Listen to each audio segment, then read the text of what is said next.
नमस्ते दोस्तों, आज हम अपनी आखिरी क्लास में हैं जो कि हमारी डे 3 का क्लास है। पहले दिन के क्लास में हमने सीखा था कि कंपनी कैसे क्रिएट करते हैं टैली प्राइम में, और दूसरे दिन में हमने सीखा कि सेल और परचेस कैसे करते हैं विथ इन्वेंट्री। आज हम कुछ जनरल एंट्रिया करके आज यही क्लास क्लोज करेंगे और थोड़ी सी बैंक की एंट्रिया करके सीखेंगे और कैसे पोस्ट करते हैं टैली में ये समझेंगे। ठीक है, चलिए बढ़ते हैं। अब हम आ गए गेटवे ऑफ टैली पे, यहाँ से वाउचर सेलेक्ट करते हैं। अब यहाँ क्या है कि किसी व्यापार को करने के लिए पहले पूंजी लगानी पड़ती है। तो पहला क्वेश्चन हमारा ये रहेगा कि रोकड़ से व्यापार शुरू किया 5 लाख। ठीक है, रोकड़ से व्यापार शुरू किया 5 लाख के लिए आप रिसीट में आइए, यहाँ लिखिए कैश। यहाँ आ जाएगा आपका कैपिटल अकाउंट, ये 2 में आता है। ठीक है, तो 2 में हो जाएगा, 2 मतलब क्रेडिट, और डेबिट हो जाएगा क्या आपका कैश। ये थोड़ा सा सॉफ्टवेयर का उलट पुलट है। पहले हम लोग क्या करते होंगे, जब जनरल एंट्री मैनुअल लिखते होंगे तो वहां करते हैं कि cash account debit to capital account. अब इसका नरेशन हो जाएगा आपका बीइंग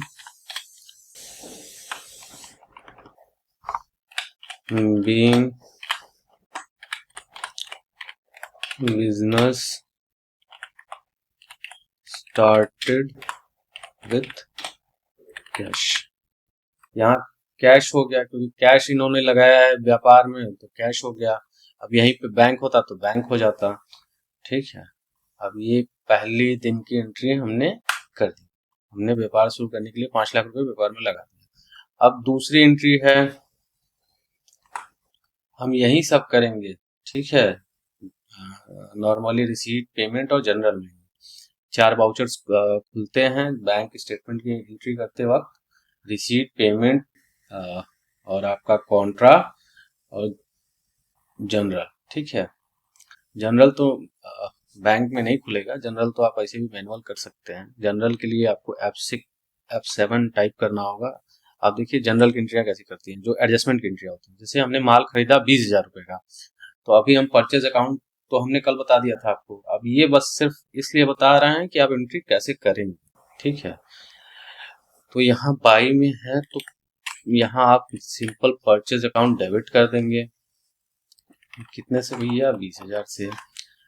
टू राम कर देंगे, राम से 20,000 का हमने गुड्स परचेज किया। अब यहाँ नरेशन लिख दीजिए, being goods purchase from Ram. ये हो गई आपकी दूसरी एंट्री। अब आते हैं तीसरी एंट्री पे। अब क्या कह रहे हैं भैया, राम को माल वापिस किया 2,000 रुपए का, अब माल वापसी है। ठीक है, परचेज रिटर्न है। तो यहाँ आप करिए राम कितने से है, 2,000 रुपए से, और टू यहाँ परचेज रिटर्न एंट्री मार दीजिए। अब यहाँ क्या नारेशन आपको सब में लिखना है, सारे एंट्रियों में, कि समझ में आए। ठीक है, यहाँ आप करिए being goods purchase return to Ram. ठीक, ये हमारी हो गई तीसरी एंट्री। अब आते हैं अपनी चौथी एंट्री पे। राम को पूर्ण भुगतान में दिया 18,000 रुपए। ठीक है, तो पूरा पेमेंट हो रहा है, तो F5 में चले जाएंगे हम यहाँ। अब यहाँ करेंगे क्या, राम को, क्योंकि हम पेमेंट कर रहे हैं 18,000 रुपए, 18,000 रुपये हो गया राम कैश से पेमेंट किया। ठीक है, तो अब इसका नरेशन लिख लीजिए,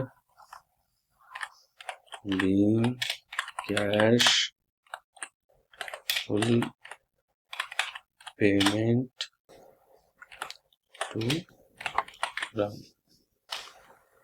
पेमेंट अब ये हो गया पेमेंट।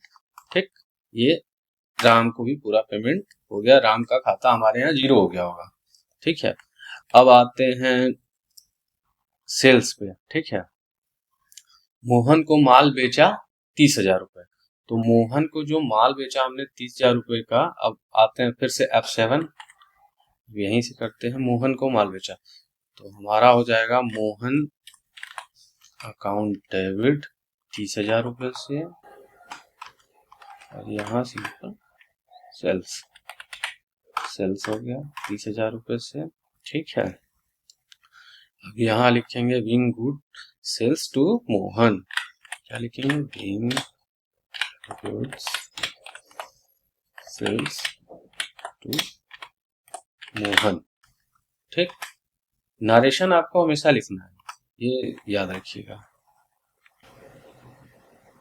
अब हम आ जाते हैं अपनी 5वीं एंट्री पे। अब मोहन से माल जो वापिस आएगा उसका भी एंट्री करेंगे। मोहन से माल वापिस आया कितने का? 3,000 रुपए का। तो यहाँ लिखेंगे वापिस आ रहा है तो सेल्स लिखेंगे कितने का? 3,000 रुपए का।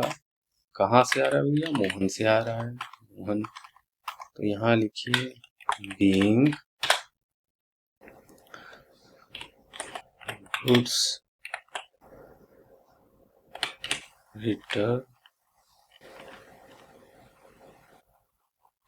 Return to from Mohan. ठीक,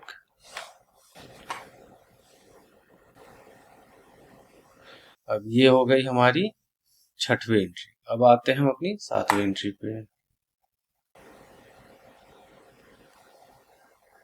6वीं एंट्री का हमने डेट नहीं चेंज किया था, डेट चेंज कर देते हैं, सिंपल सेव करते हैं। अब आते हैं अपनी 7वीं एंट्री पे। अब 7वीं एंट्री है मोहन से पूर्ण भुगतान मिला 27,000 रुपए। अब भुगतान मिल रहा है, आ जाते हैं रिसीट में।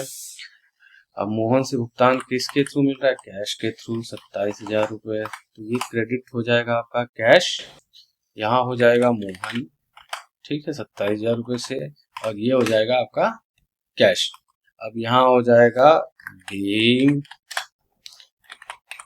Cash receive from Mohan. ये सारी एंट्रियां कर ली हैं। अब हम इसका इफेक्ट देख लेते हैं। पहले आते हैं बैलेंस शीट पे और देखते हैं। ये देखिए करंट असेट्स, ये कैपिटल अकाउंट जो 5 लाख रुपए लगा था, ये 9,000 रुपए की प्रॉफिट हो गई आपकी, और ये आपकी सेल हो गई, ये आपकी परचेज हो गई, और ये प्रॉफिट हो गया, ये पीएल का हो गया। अब डे बुक पे देखते हैं कैसे एंट्री डे बुक में। ये देखिए, ये डे बुक में ये आपकी एंट्री हो गई। पहले एंट्री थी परचेज की, कैपिटल अकाउंट की थी जो कि व्यापार शुरू करने वाली थी। दूसरी एंट्री थी आपकी परचेज की, तीसरी थी रिटर्न की, चौथी थी पेमेंट की, फिर था आपका सेल का एंट्री, फिर सेल रिटर्न का एंट्री, फिर उसके बाद रिसीट का एंट्री। ये हो गया 7 एंट्री हमने किया था, 7 यहाँ है। ठीक है, अब चलिए चलते हैं कि अब बैंक में कैसे बैंक की एंट्रियां कैसे करते हैं। तो पहले हम एक लेजर बना लेते हैं। बाउचर में आते हैं। अब यहाँ पे आप एक लेजर बना लीजिए बैंक का, HDFC बैंक कर लीजिए यहाँ, और ये जाएगा कहाँ? बैंक अकाउंट में। यहाँ जो अंडर ग्रुप रहेगा इसका बैंक अकाउंट रहेगा। यहाँ अकाउंट नंबर आप लिख दीजिए जो भी हो आपका, IFSC कोड लिख दीजिए, फिर उसके बाद स्विफ्ट कोड डालना डालिए। स्विफ्ट कोड मेन ये इसलिए होता है क्योंकि जो पैसा अगर दूसरे किसी कंट्री से आता है तो उसके लिए मैंडेटरी होता है। यहाँ बैंक डाल दीजिए, यहाँ ब्रांच का नाम डाल दीजिए, ये चेक बुक का है, ये आप अपने हिसाब से कर लीजिएगा, और इसको करा देते हैं सेव। अब आते हैं, जैसे कि पहली एंट्री थी कि हमने रोकड़ से व्यापार शुरू किया। अब ये पहली एंट्री चलिए हो गया रोकड़ से। अब ये चौथी एंट्री आप देखे होंगे कि कैश से हमने पेमेंट किया था। तो जो कैश से हमने राम को पेमेंट किया था, अब हम क्या करेंगे कि उस राम को हम बैंक से पेमेंट करेंगे। तो यहाँ करेंगे राम अकाउंट डेबिट। ठीक है, अब यहाँ तो उनका खाता नील हो गया, लेकिन मैं बता रहा हूँ कि बैंक एंट्री कैसे करते हैं। 18,000 रुपए टू, यहाँ हो जाएगा HDFC बैंक। जो कैश है उसको हटा के यहाँ क्या कर देंगे हम? बैंक कर देंगे। और फिर हमने 7वीं एंट्री की थी being cash received from Mohan वाली, जैसे कि जो हमने कैश रिसीव किया था वो मोहन से किया था, तो वो करते हैं F6 में और यहाँ ले लेते हैं आपका मोहन को। मोहन ले लिया हमने, कितने से था, 27,000 रुपये से था, और यहाँ कर देंगे HDFC बैंक। 2 एंट्रियां हो गई। मान लेते हैं कि हमने कोई जैसे कि किसी स्टाफ को सैलरी दिया, तो उसको चेक से पेमेंट किया या बैंक से पेमेंट किया, ठीक है। तो F5 में आ जाते हैं। यहाँ जैसे कि हम यहाँ नॉर्मल एक सैलरी का ही लेजर बना लेते हैं, किसी स्टाफ का नाम नहीं बनाते हैं।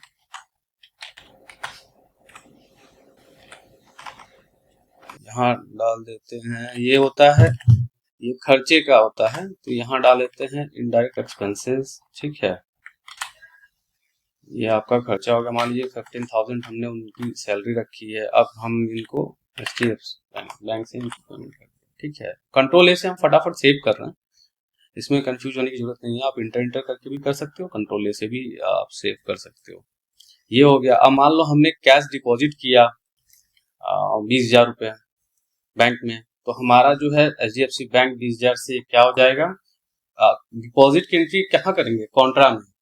आपने कॉमर्स किया होगा तो पढ़ा होगा, नहीं तो ऐसे ही आप सीख लो, सॉफ्टवेयर से F4 टाइप करोगे तो कॉन्ट्रा वाउचर खुल जाएगा और यहाँ डिपॉजिट की एंट्री होती है, ठीक है। तो यहाँ क्या 20,000 रुपये ये कर देंगे कैश, 20,000 की जगह 50,000 कर दो, 50,000 रुपये कैश, ठीक है। यहाँ देखो कॉन्ट्रा में जैसे कि पहले कैश आ जाएगा, 2 में है, और कहाँ डिपॉजिट हो रहा है, HDFC बैंक में, ठीक। अब ये डिटेल आप नोटों का डिटेल डाल दो, डाल के अपना सेव कर लो अपने लिए।